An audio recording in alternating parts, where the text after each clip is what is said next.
Good morning, everyone. My name is Clayton Lulin, and I'm the Marketing Manager here at Family Office Metrics. I'd like to welcome you to this special webinar focusing on what every family office needs to know for 2015. But before we get going, I've got one or two pieces of housekeeping that I need to cover. This webinar is being recorded, so if you have to leave early or get disconnected, you will receive an email with a link to view the recording and the slides.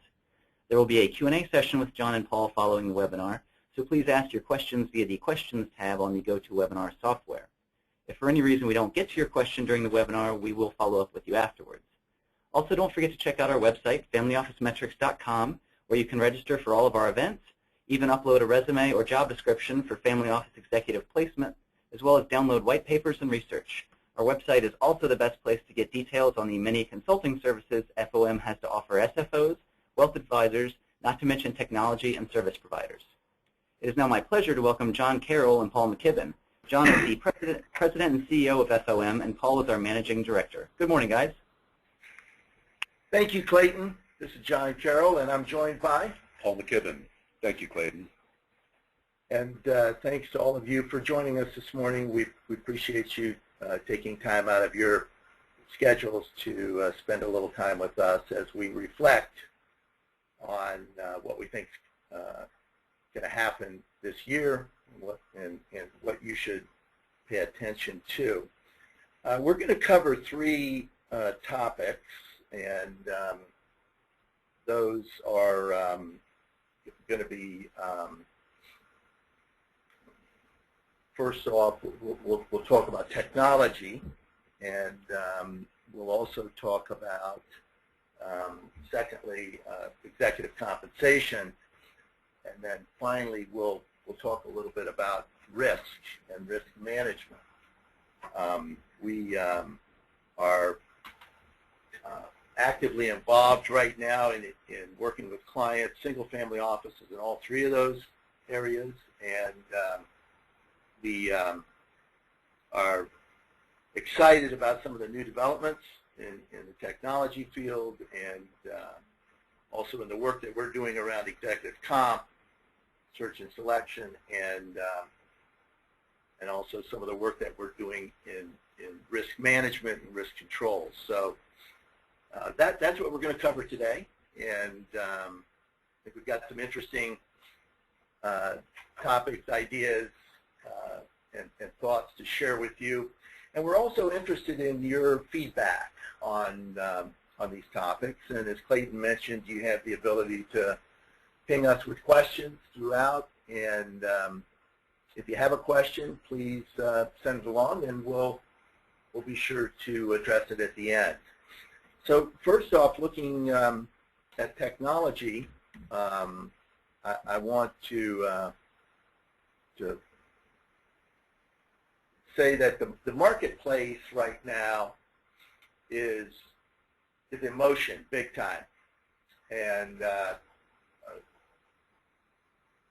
recently, I guess towards the end of last year, Archway, which is a leading provider of family office technology, made the announcement that they had reached an agreement to acquire WealthTouch, a leading provider of data aggregation and reporting.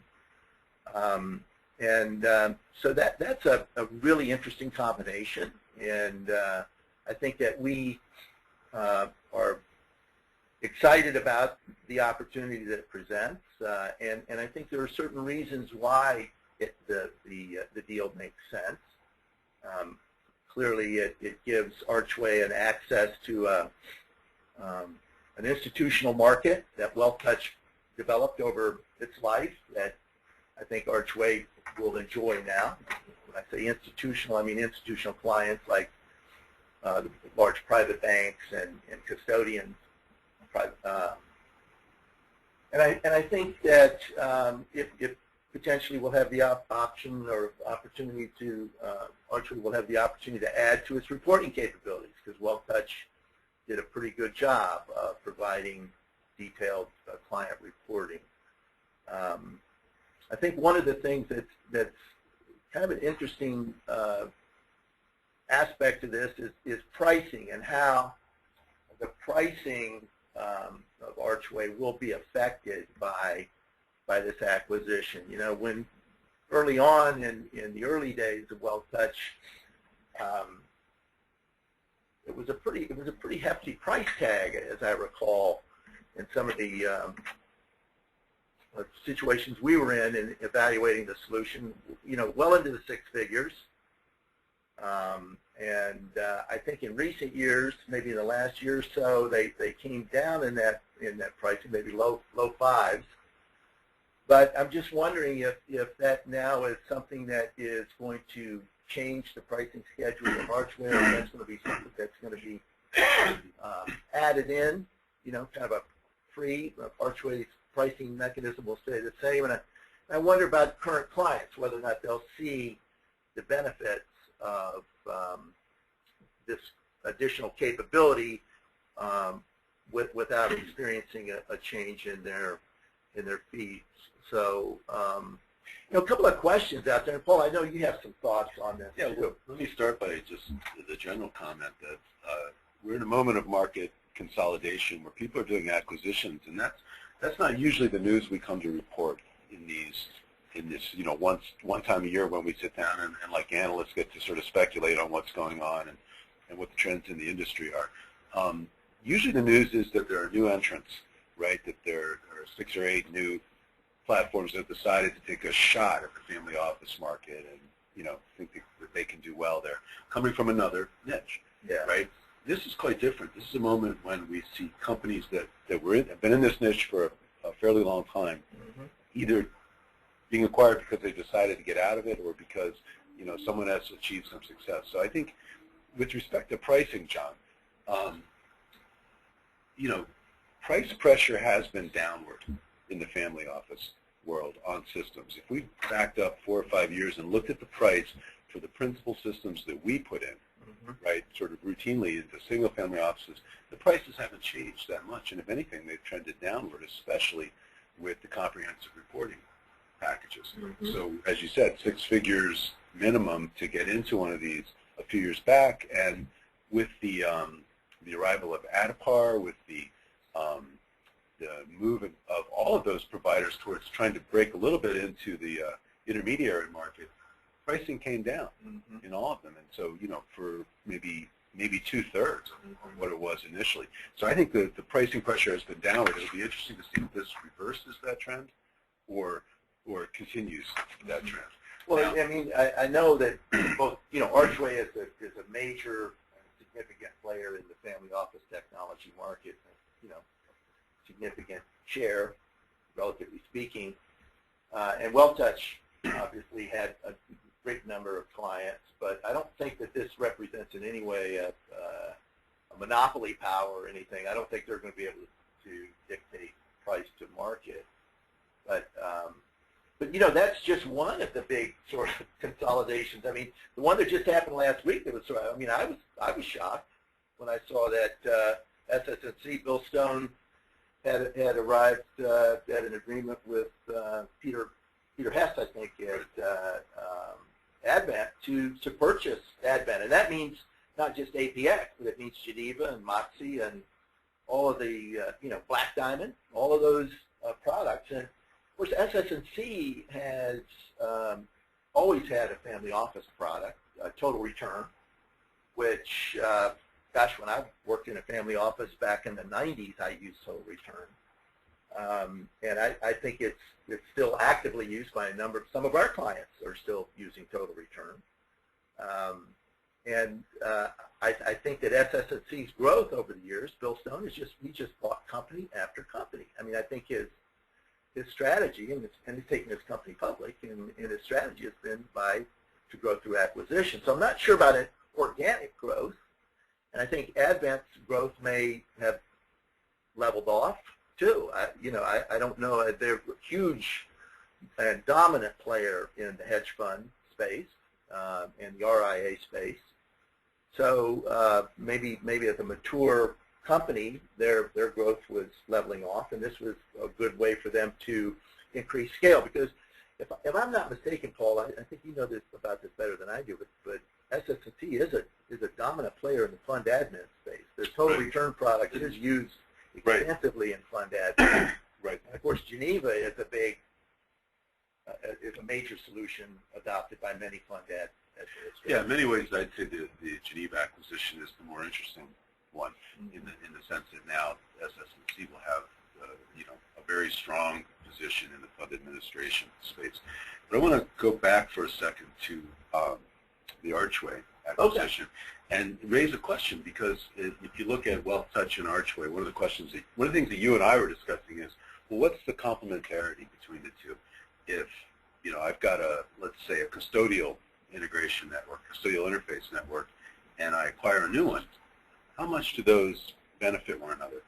There may be cases where you've acquired, for example, I think Wealth Touch had a focus on the Latin American market, so there may be some specialized interfaces. But for the most part, the principal custodians overlap, right? Mm-hmm. So how much complementarity is there between the platforms? And the same question would be true of SSNC's acquisition of Advent. So you're acquiring the Black Diamond network, which was substantial, the Advent network, and those two are already being put together. Plus SSNC's total return product is one that interfaces directly to a great many custodians. So at some stage you have to ask yourself whether part of this is simply acquiring and rolling together that ability to interface with custodians and to dominate that space. Mm-hmm. And I think that's something that we'll see. Interestingly, when you talk about Advent, they really had achieved some scale, right? Not only in the fund admin through Geneva, world, but also in the RIA world, and even in the family office world, probably had the best penetration. It's not always the complete solution, but very, very high level of penetration in the single family office. Well, we always felt that they were definitely had to be on everybody's list in terms of diligence. I mean, it may not have been the most relevant product, but if you were in the market for a portfolio accounting system and investment reporting system that was able to handle marketable securities, they definitely had to be on the list. So just an interesting move. Another move that we saw just recently was private equity firm Bridgepoint buying out, I guess, the interest in the other private equity firm that owned a controlling interest in eFront, Francisco Partners. And obviously when one private equity firm buys out another private equity firm, there must be somebody's making some money somewhere on that. But eFront is an interesting product. We've worked with it quite a bit. We've had, I would say, mixed results. I think it's fair to say we've had mixed results where we've been active in the project from start to finish. We've had good results. Mm-hmm. Where we haven't, the results have been mixed. And I'm not sure about eFront's commitment to the family office space. Right. They are principally a private equity accounting and reporting software, and do an outstanding job of that, and have some terrific capabilities around reporting and also cash flow forecasting. They do some really interesting work there. But it's always a concern when private equity firms buy software companies, because private equity firms have a goal, don't they? And that's to maximize cash flows and sell the company or take it public, or come out realize the gain. I would say that eFront already had a tendency to want to sell larger deals than what's available in the single-family office market. And remember, they're not just in the U.S. We don't know them as well, but they're the dominant player in Europe and the Middle East and other places. Mm-hmm. So they're fairly they had a very high level of market penetration there, and I think mm-hmm. The timing of this is that they have now succeeded in the same way in the U.S. at sort of building momentum. But and they've landed some huge institutional clients. Yes, too. Yes, I mean, and extremely large.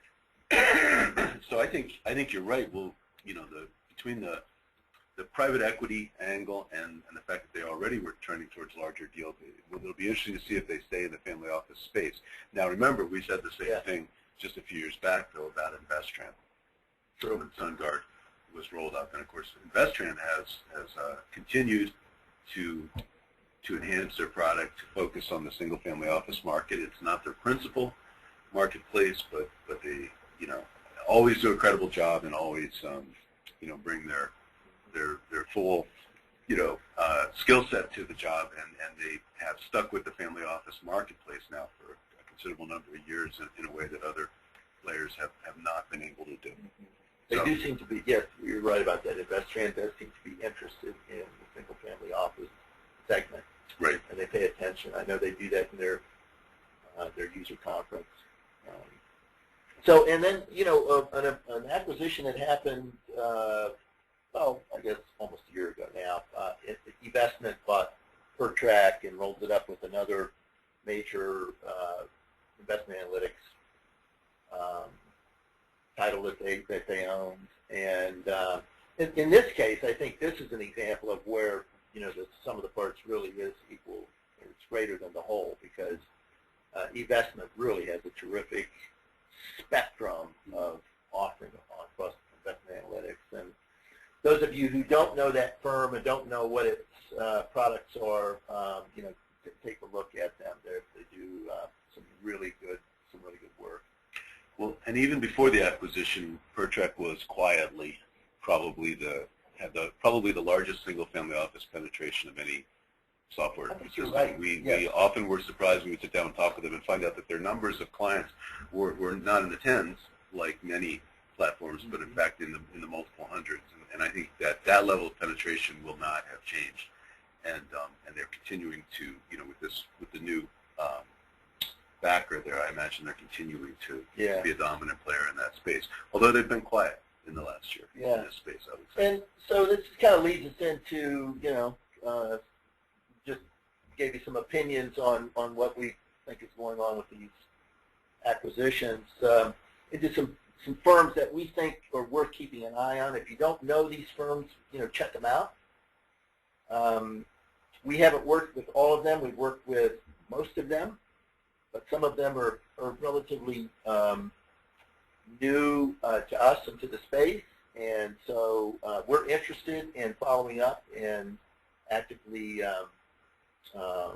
and let's say a few words our knowledge. Go ahead. Because this is an interesting, it's a mixed bag that we start off here.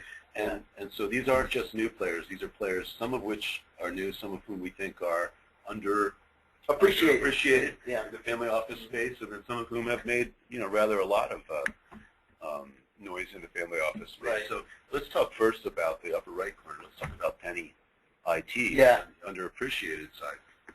And maybe underknown too. Underknown in the family office world. Not well known.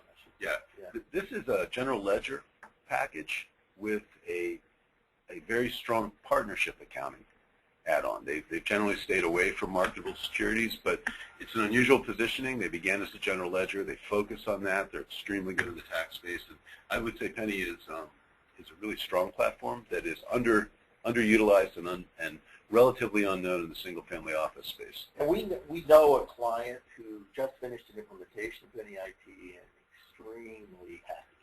Right. And a complicated client here in the New York area, and a demanding client. Let's put it that way: complicated and demanding. And completed an implementation and very, very satisfied with Penny IT. Private client resources, of course, have been around a long time. We were talking earlier about Archway purchasing WealthTouch. I think WealthTouch and PCR, private client resources, sort of went head-to-head in a lot of instances. I mean, we saw that a lot, didn't we, Paul, where they would be kind of faced off as potential solutions for data aggregation and portfolio accounting and reporting. And PCR, I think, continues to do their homework and stay ahead of the curve and build an outstanding product. So we're a fan of theirs. Their growth, I think, has been as strong as they'd like, and I think part of that is due to just the nature of so many entrants in the space, but they're a real solid player. Well, and for us, longevity is an important factor. It's a big plus in this space, and as you said, we would often put them head to head with WealthTouch or others, and we find them sort of be the last man standing. Another go-to that we had was FORS, Family Office Reporting Services, which was acquired almost 2 years ago now by Mitsubishi and has largely now left the market for single-family office services. So PCR's and FORS, actually FORS was essentially a fund admin out of Bermuda using two systems, Archway Technologies and Advent Geneva. Right? That's right. So it's kind of one big, you kind of end up in the same place no matter where you start. Adapar, of course, I think everybody knows the name Adapar, and they've made quite a splash over the last several years. I think have gone a long. They've made tremendous improvement in the last year, I would say, around their marketing and sales and their positioning in the marketplace and their ability to deliver. Right. I think there's been a whole maturation process that's going on there, and I feel like they're really a different company today than they were a year, 18 months ago. And I think they've stuck to their vision of building great software. And if you've seen their new release around, it's the web-based release, and it's got a very flexible and open report writer system. And I think in the world of report writer systems and packaging of reports and all of those things, I think now you've got to look at it and say, has anyone else ever done as well as them at putting this together? Mm-hmm. Now, the other thing about Adapar, though, is they came out very early and strong to single-family offices. Everyone knows them, but their penetration into that marketplace has not been that strong. And I think a lot of their growth has come from the intermediary, right? So they're from the RIA? The RIA space. And again, their focus on the report writer capability and the report packaging capability is consistent with that, right? It puts them in a very strong position in that world. But again, they've really stuck with their vision and built high quality software. Yeah. It does a terrific job at aggregation and at reporting. Now, a couple of other new entrants that I think are interesting to mention. Let's go to the top. Phytech is a longtime player in the trust business. I was with SEI Investments for many years. Phytech has been around. They're a player in that sort of mid-sized trust company world, mm-hmm. and have taken their platform, which is operationally sound, robust, and runs in a lot of different institutions, and said, let's apply this now to the single-family office space. And they've had family office clients all along that have had very large trust companies.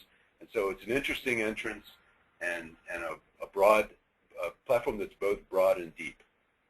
And I think as much as anything, it's a business question as to whether... I mean, would you see Phytech as a competitor to Archway in terms of comprehensive solution?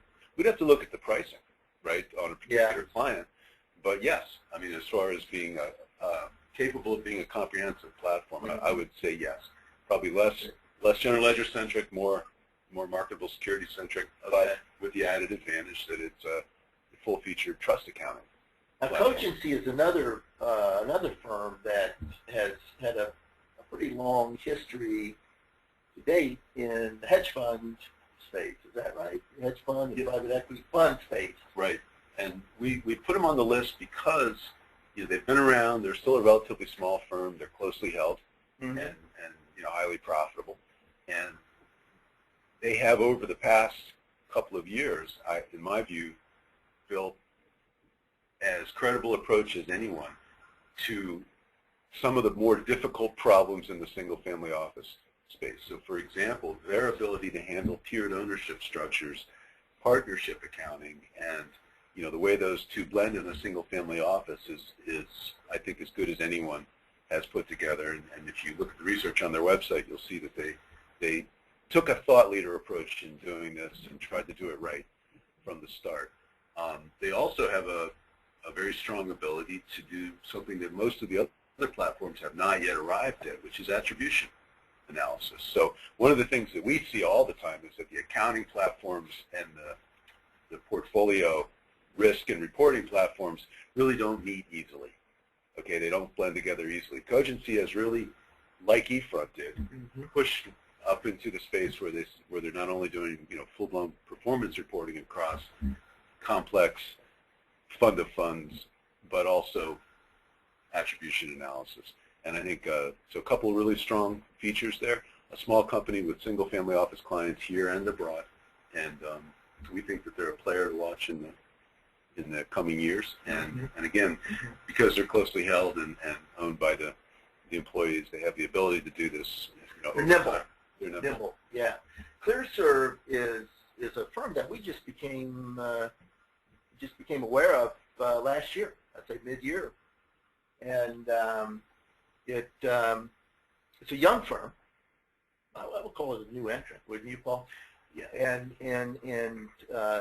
But a very exciting user interface. Right. I think a good grasp of the technology, and I think some really maybe not fully developed yet, but a terrific vision for a comprehensive solution. There's a platform that was adapted out of the fund space, the hedge fund space, so it has, really strong accounting platform features around, the ability to have, again, tiered ownership structures and dynamic partnerships. Yeah. They've taken they use account-based aggregation through vial accounts to bring in outside data. Something I did many years ago. I was one of the earliest users of vial accounts, and I think it continues to be an interesting approach. And often people will say, well, that's screen scraping. That hasn't been screen scraping for many years. And yes, they do a little bit of that, but frankly, what they've done is build an alternative to the Advent point-to-point network. Okay. Vial accounts reaches more individual institutions now, I think, than probably anyone else, and especially if you're dealing with diverse institutions, right? They have a huge ability to bring things in very quickly, right? A matter of days rather than months. And our understanding is that they've replaced a lot of the original account features, like account-based features, with point-to-point, so that if you're going to the principal custodians today that work with family offices, you're going through a robust interface. And so all that to say that ClearServe has taken an interesting and sort of cutting-edge approach to this. They're quite a small firm. They are backed by a family office. And I think their intent is to be in the family office space. Yeah. Okay? And to grow in that space. It'll be interesting to see whether, they, as everyone else, eventually says, well, institutional business is really easier to scale and begins to drift away from that focus. Right. That is the challenge. And finally, on our technology firms to watch is Fundcount. Fundcount's been around for a number of years, and they are continuing to attract clients in the family office space. We know a couple of them, and both are very demanding clients. One is an accounting firm, and the other is a single family office. So we know they handle the diversity of needs from perspective of portfolio accounting and reporting.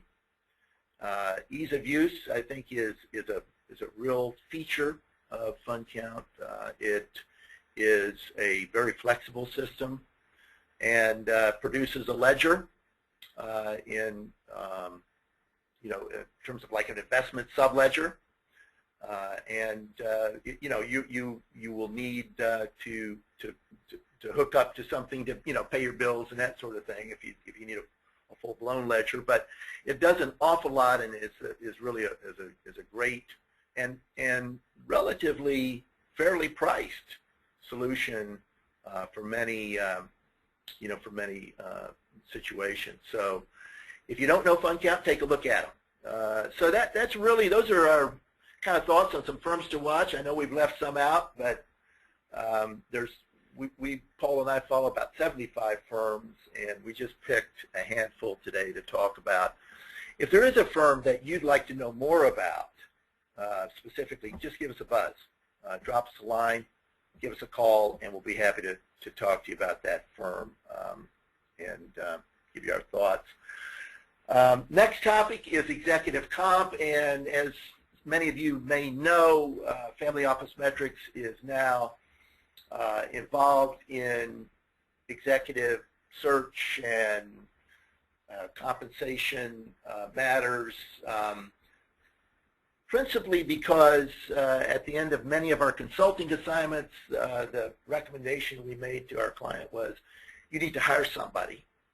And they would say to us, well, who should we go to to do that, and we'd refer them out to one of the big search firms, and then they'd start all over again and go through a whole process of discovery, which cost a lot of money and took a lot of time, and many times we were in a position to recommend somebody based upon our network that was just perfect for position, and we've done that 2-3 dozen times over the years, and last year we placed 3 people in position, a CFO, an investment committee member, and now CEO, interim CEO. So we're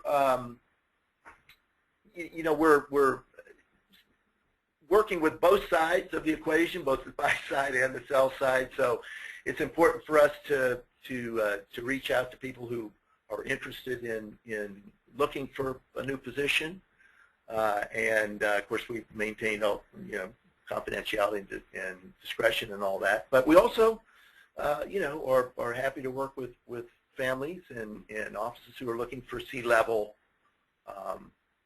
personnel. So we did recently, in the last month, along with Trish Botoff, Botoff Consulting, and Trish formerly was part of the compensation practice at Grant Thornton and is now out on her own and working with us as our compensation specialist, and we're just delighted to be working with Trish. But anyway, we put together a little study, surveyed 36 single-family offices, and found that the way decisions are made around increases, kind of 2/3, 1/3. 2/3 are budgeted in a formal way, 1/3 sort of discretionary. And when we asked about those people who had budgeted, the breakdown for increases in 2015 was, as you see in the little chart here, over half, or 52%, said the annual increase was going to be about 3%. So people are getting something, not a lot, but something. And we also asked, about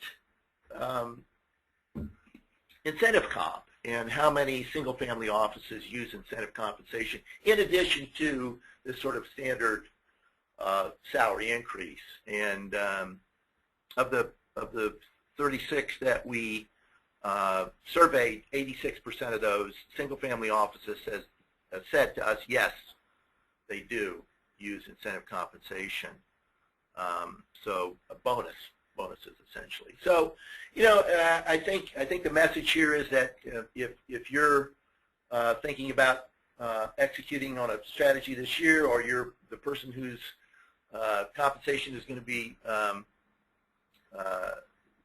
considered this year by family or by management, you can see that it's roughly 3% looks like the average increase, and there's usually some sort of incentive comp bonus in addition to the 3%. The full study and all the results and everything will be available on our website within the next week or so. So just stay close to the website, and you'll see that we'll probably send out an email or something letting you know that it's available. We asked a whole bunch of questions, and we're collating those questions and getting that out. I do want to mention that because compensation is such an important part of what we're doing in 2015, that we're going to do a 3-part webinar series on finding, optimizing, rewarding talent in the family office. And first webinar will start on, first session will start on March 12th around search and selection. We'll have a second session on managing resources, human resources, on May 13th. And then finally, we're going to wrap with compensation structures on June 10th. And so we invite you to attend. All our webinars are free to attend. There is going to be a little bit of a shift this year in our webinars. We are going to make them an hour and 45 minutes, hour and 50 minutes. So we're going to have 2 hours worth of webinar at one time. So it's going to be a longer, a little bit more in-depth session. The reason we're doing that is because we are going to offer 2 CPE credits for each webinar. The webinars are still free. If you want to attend, You're free to attend. If you want the CPE at the end of the webinar, of course you have to attend the webinar and you have to answer the questions as we go through in the normal course.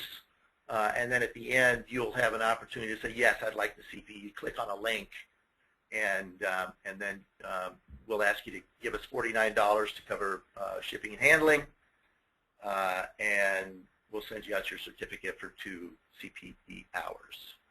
So that's the way that's working, and we're looking forward to seeing you all in that series. And I think what we'll talk about now is the third topic, which is risk. And go ahead, Paul. before we launch into risk, Yeah. let's talk about, you just talked about compensation. You showed sort of briefly a survey that we've done. So one of the things that is, for us, relatively new is the publication of our research.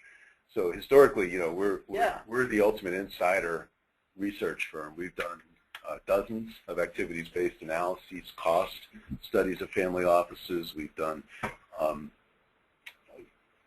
you know, many risk analyses of single-family Benchmarking. offices, We've done a bunch of benchmarking studies. We've always sort of been the insider research firm.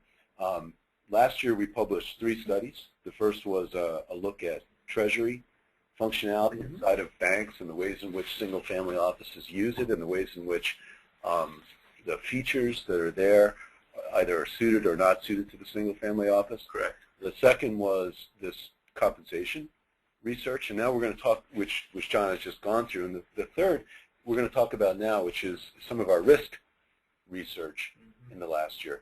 But I just wanted to give you that transition that we have always been a research-based firm. We've never been a publication-based firm.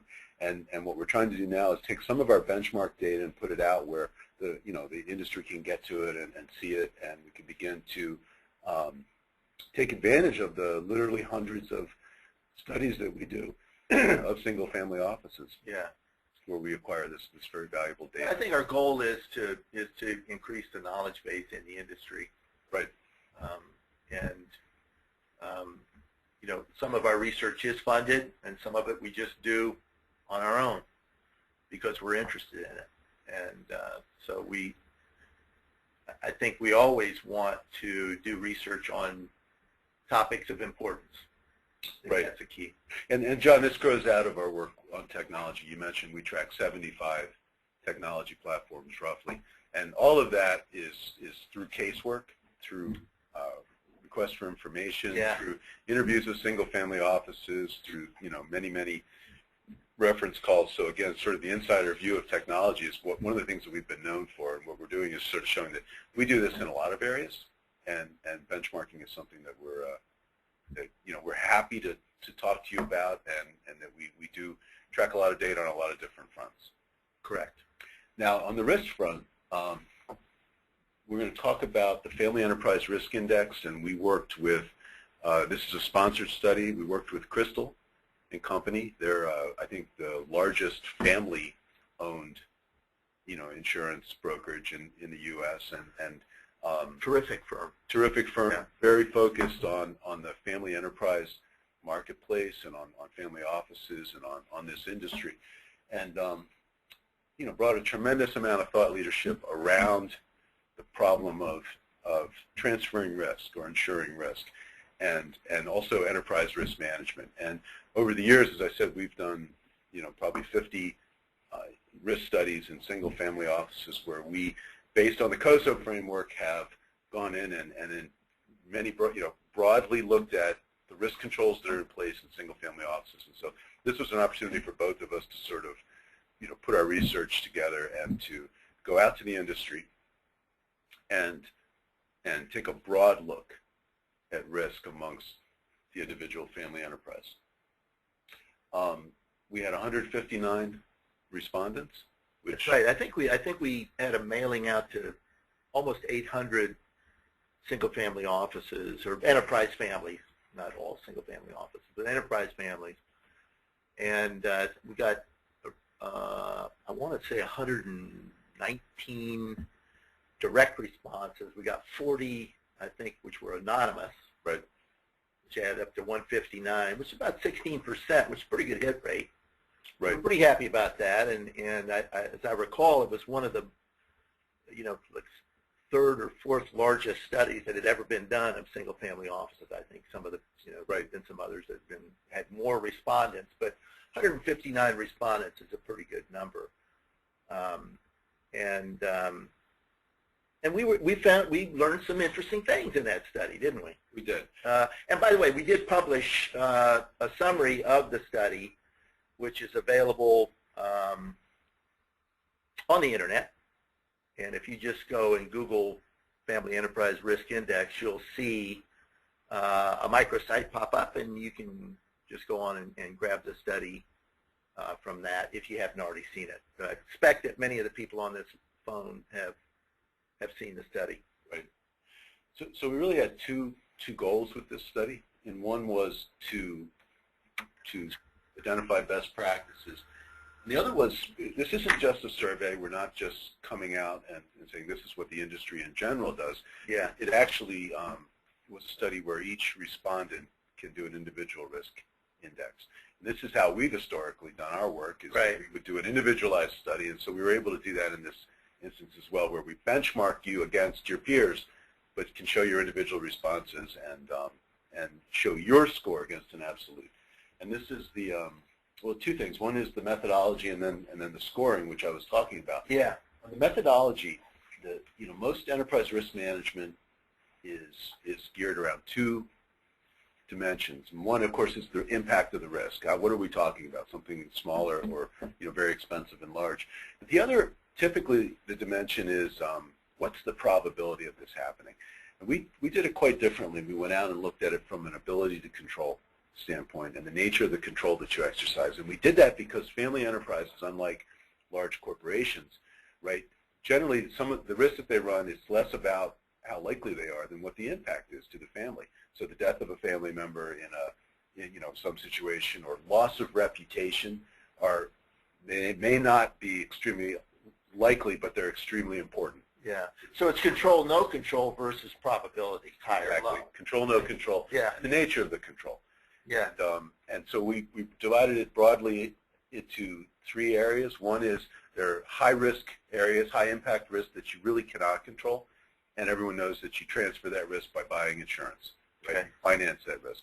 And then there are, relatively high or risk. We have a very high ability to control, and that's where we historically have looked at process controls, right?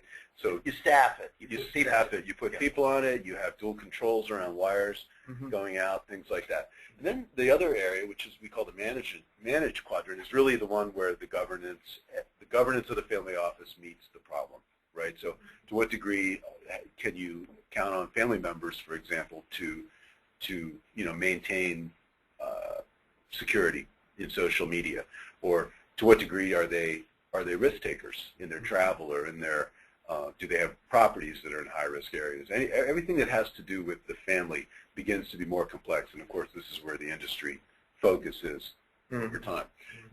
In terms of the methodology and the scoring, there were 20 questions that were scored. Each one,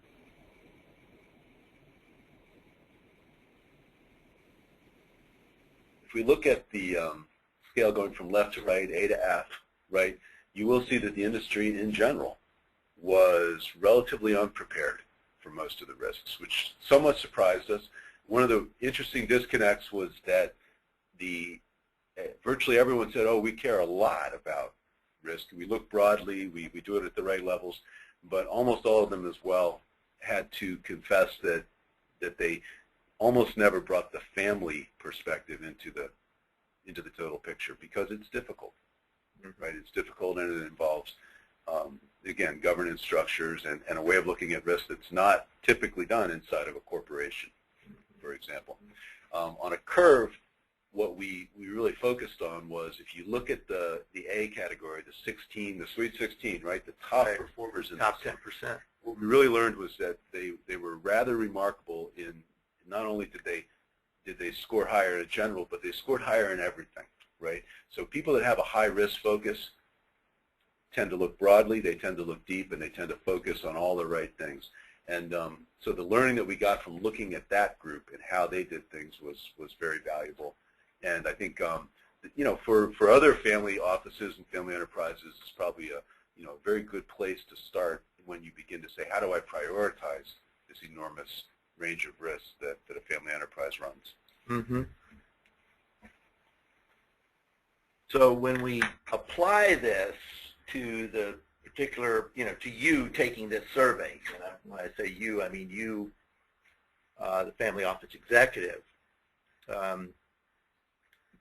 you're able then, based upon the scoring of your questions, compare yourself to the index. And it allows you to see where you exceed the index or where you fall short. And that allows you then to identify priorities. And priorities are what you work on next. And that allows you to raise your score. So this is a tool that is practical in the sense that it gives you specific work to do, right, to improve. So it's not general in nature. It's very specific and precise in the way it defines your priority.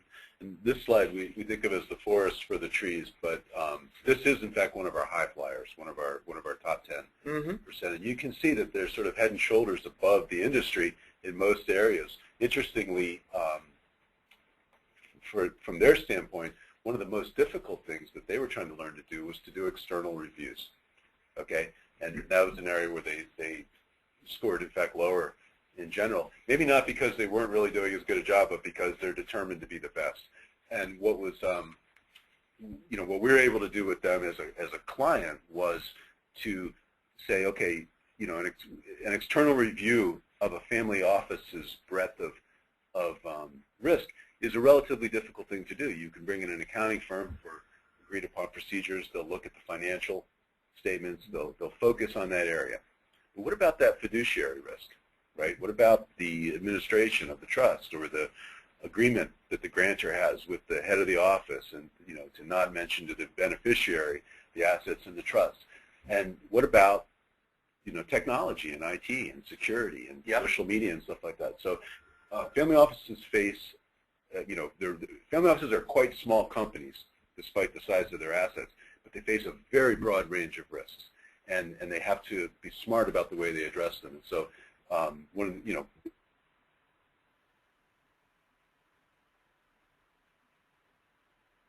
benchmark you more deeply than this in almost any area against a basket of questions. So if what your concern is financial controls and cash and accounting controls, we can go more deeply into that area. But if your focus is on something like comprehensive investment policy statements for a wide variety of taxable accounts, we can dig into that as well. So benchmarking in depth against any of these areas is something that we can tie your score to, and we can help with.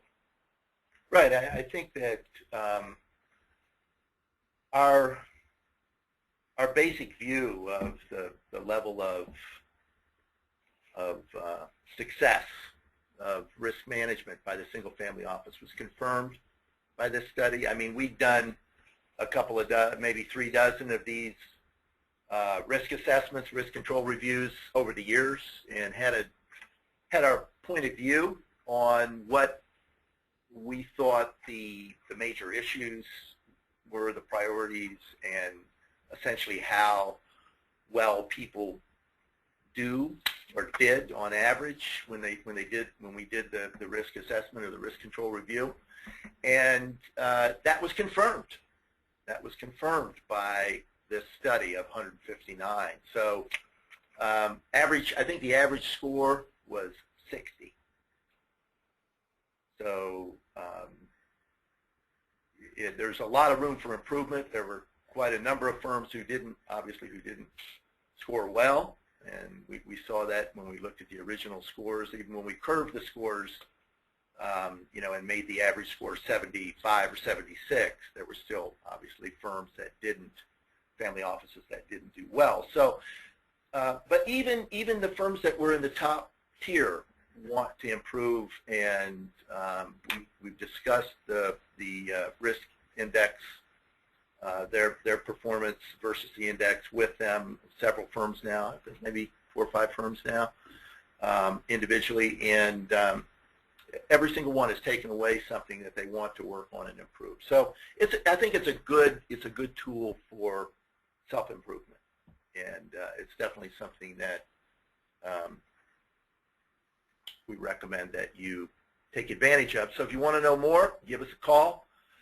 If you took the survey and are interested in having a comparison of your results versus the index, please reach out to Paul or me here at Family Office Metrics, or Linda Bourne at Crystal & Co., and we'll individually or collectively figure it out and get that organized and have that communication with you. But we're happy to share those results with you. And for those of you who are interested, who haven't taken the survey and are interested in it, we're going to put that survey up on our website and make that available for people to take the survey, and we can discuss the results with you once you've completed. So stay tuned to our website if you're interested in this topic. So really, it's about 5 or 6 minutes before noon. In the interest of time, I'm going to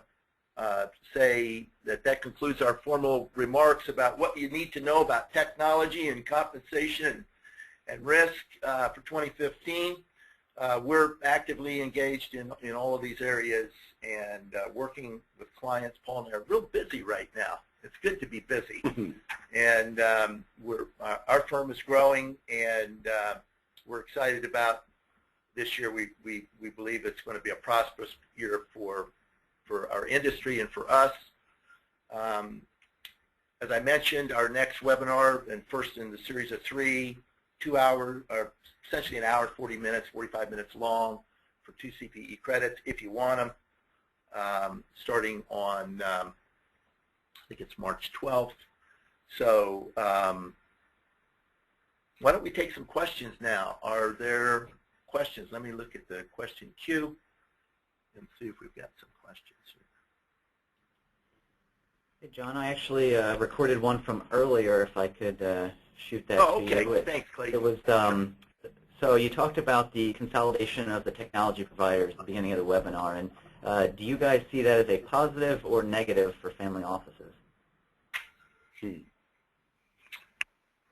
Well, I think it's a positive from the standpoint, on a case-by-case basis, right? So, the acquisition of WealthTouch by Archway puts Archway in a very strong position to strengthen their platform, to broaden their base of clients. Archway is a leading provider for single-family offices, so I would call that a positive. I'm less certain about the acquisition of eFront by a private equity firm. In general, I believe that the private equity firms put pressure on their acquisitions to perform, and that isn't always the best thing for a single-family office. And then similarly on the SSNC acquisition of Advent, Advent has been an independent firm for a long time. They're the industry leader in both fund administration and in, portfolio accounting, the RIA space, and to some degree the family office space. It remains to be seen whether SSNC will have, a firm of that size will have an interest in the family office space. I think historically their use of total return, which is still a very good family office product, was really focused on their fund business. I mean, they have an enormous fund administration business. It all runs on total return, and that probably has been a more important segment to them than the single-family office. And so it's been a slow process of upgrading and changing and getting additional features in the total return world, maybe because of that. So I would say, each one is different. John? I think on balance, it's got to be a positive. I think it's difficult for small firms to survive. Right. Let's just put it that way. Right. I don't think the gentleman that owned WealthTouch made a bundle selling WealthTouch to Archway. I mean, he bought it, right. Several years ago, 5, 6 years ago, whatever. I don't, you know, Right. I don't think it was a big money maker for him. So, you know, so I think that at some level, what it does is it preserves capability in our industry. Right. And it preserves and it strengthens firms who are focused on our industry. Like Archway is focused on the family office industry.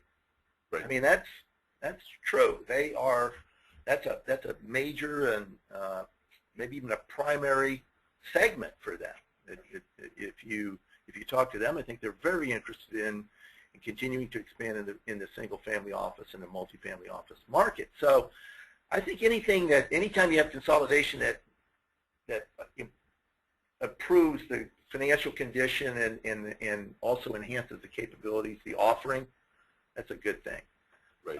And scale is a relative thing in this Yeah. family office world. We are continuously surprised when we find out that major names have 2, 3, 4 single-family office clients, and the most successful firms, you know, if they extend their reach to 100 family office clients, that's enormous.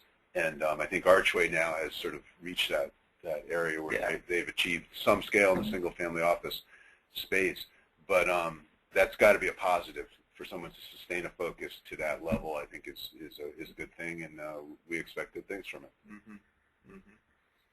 Well, I want to say, looks like we're right on the button. Paul, good job. I want to say thanks to all of you for taking time with us this morning. We look forward to staying in touch this year with you. Do not hesitate to give us a call, drop us an email. If you want to talk about anything's on your mind, you have a question, we're here to answer your questions. So please give us a call. And for Paul McKibben, this is John Carroll saying thank you very much, and we'll talk to you next time. Bye-bye. Thank you.